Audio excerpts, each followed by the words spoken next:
Covid బాధితుల చికిత్సలో ఉపయోగించే యాంటీబాడీ కాక్టైల్ భారత మార్కెట్లో అందుబాటులోకి వచ్చింది. ఔషధ తయారీ సంస్థ రోచ్ ఇండియా, సిప్లా సంయుక్తంగా ఈ ఔషధాన్ని మార్కెట్లోకి విడుదల చేశాయి. దీని ధర డోసుకు 59,750గా నిర్ధారించినట్లు ఈ సంస్థలు ప్రకటించాయి.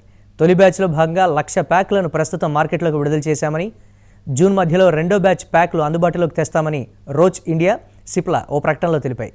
ఒక్కో ప్యాక్ను 2 రోగులకు అందించవచ్చని పేర్కొన్నాయి.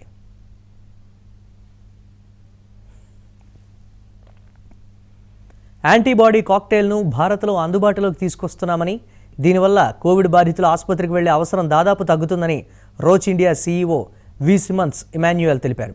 అన్ని ప్రధాన ఆసుపత్రులు, కోవిడ్ చికిత్సా కేంద్రాల్లో ఈ ఔషధం అందుబాటులో ఉంటుందని, కోవిడ్ వైరస్ను ఎదుర్కొనే కాసిరివిమాబ్, ఇమెడివిమాబ్ను కలిపి ఈ ఔషధాన్ని అభివృద్ధి చేశారు. అత్యధిక రిస్కులో ఉన్న, తక్కువ నుంచి ఓ మోస్తరు లక్షణాలున్న రోగుల్లో దీన్ని వినియోగిస్తారు. ప్రయోగశాలల్లో అభివృద్ధి చేసిన ఈ 2 ప్రతినిరోధకాలను మోనోక్లోనల్ యాంటీబాడీస్ అంటారు. ఇవి మన శరీర రక్షణ వ్యవస్థను అనుకరిస్తూ హానికారక వైరస్ల పనిపడతాయి.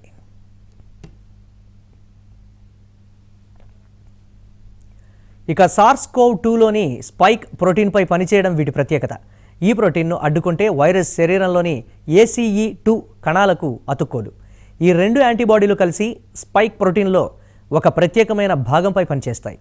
ఈ నేపథ్యంలో వైరస్లో మ్యూటేషన్లు ఏర్పడినా ఇది పనిచేస్తుంది. దీంతో కొత్త మ్యూటేషన్లను సమర్థవంతంగా అడ్డుకునే అవకాశం ఉంది. తక్కువ లేదా ఓ మోస్తరు లక్షణాలు ఉన్న వారికి ఇది బాగా పనిచేస్తుంది. అంతేకాదు, ఈ ఔషధాన్ని 12 ఏళ్లు దాటిన వారిపై కూడా వినియోగించవచ్చు.